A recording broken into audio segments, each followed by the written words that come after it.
Hello, today we're going to address the problem of flooding in Houston. There are mainly two kinds of flooding in Houston. They both bring problems to society. The first kind of flooding happens a few times every year, but it's not very severe. This kind of flooding happens because Houston storm drains are not equipped to handle more than 2 inches of rain an hour. Whenever the amount of rain is more than that, the streets flood as the Houston infrastructure is designed so that the water enters the streets instead of homes. This is bad as these waterlogged streets are crucial pathways that people need to take to get around the city. When they try to drive cars through watery streets, fire damage and accidents happen. The second kind of flooding happens much less frequently, perhaps once every 2 to 3 centuries. However, it is much more destructive to the city, disproportionately to low-income areas, as low-income areas don't have the necessary infrastructure to prevent flooding. What's more, these people are precisely the ones who cannot afford to lose their entire home and rebuild it from scratch. This will increase poverty and jobless people in Houston. Now let's discuss the solution to the first issue that Charles brings up, which is this flooding of roads. Because it only happens 3 to 4 times a year, our team sees no need in expanding existing infrastructure capacity, as it wouldn't reap as much benefit as it would take work. However, these roads are super important for Houstonians to get around the city, and they would take a while to clear up due to the properties of water as seen in this video. Notice the amount of time it takes for each droplet to absorb into the big body of soil. This is only one drop. Imagine what it would be like when rain pours down at high frequencies for a short amount of time. The time it takes for the soil to absorb this water is precisely what we hope to avoid by using something called biodegradable cellulose hydrogels. These hydrogels, when dry, appear in powder form and are very light.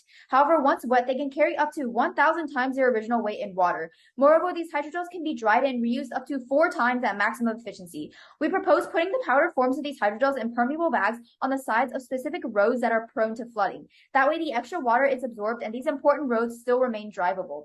The only existing alternatives is polyacrylate and sandbags. Polyacrylate does the exact same thing as hydrogels, except that they are not biodegradable and cannot be reused, meaning that after each heavy rain, the heavy bags would go straight into the landfill and overall net negative for sustainable city growth. Sandbags are extremely heavy, even when dry, and do not offer the same water retention as hydrogel bags.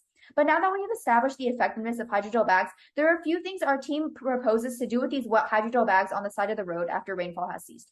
First, we could wait for the gel to dry up and just send trucks to pick these bags back up and then redeposit the bags in next time it is forecasted to rain more than 2 inches an hour. Another possible alternative is to ship these wet hydrogel bags to agricultural farmlands in Texas, which are currently suffering from unprecedented drought. Since the hydrogel is biodegradable, there is no harm in putting these hydrogels into the ground still wet and letting the plants soak up the water that they have absorbed. This way, we solve for 2 problems at once, the flooding in Houston and the drought in Texas. But now I'll turn it over to Selena to discuss midterm and long-term solutions. Now I will be talking about the midterm solution to build a greener community to plant more trees. In many places of Houston, because of urbanization, the soil is very hard and non-fibulous. So when the rain comes, the water does not go into the soil and floods the streets instead. Plants, especially trees, can help absorb a large amount of rainwater, and the roots of the trees can hold the topsoil together and prevent chunks of soil from blocking the river and the streams.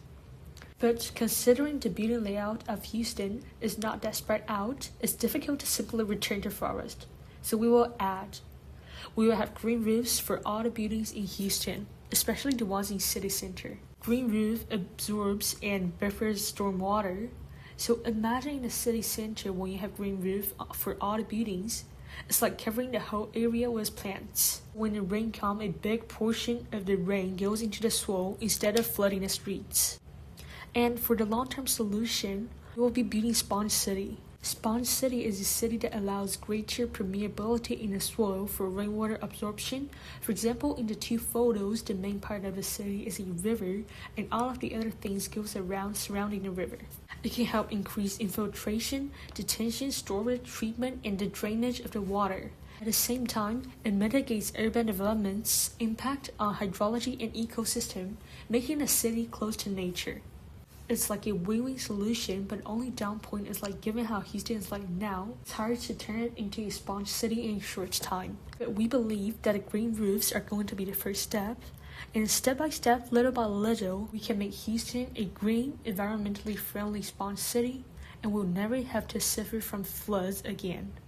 That's all of our presentation. Thank you.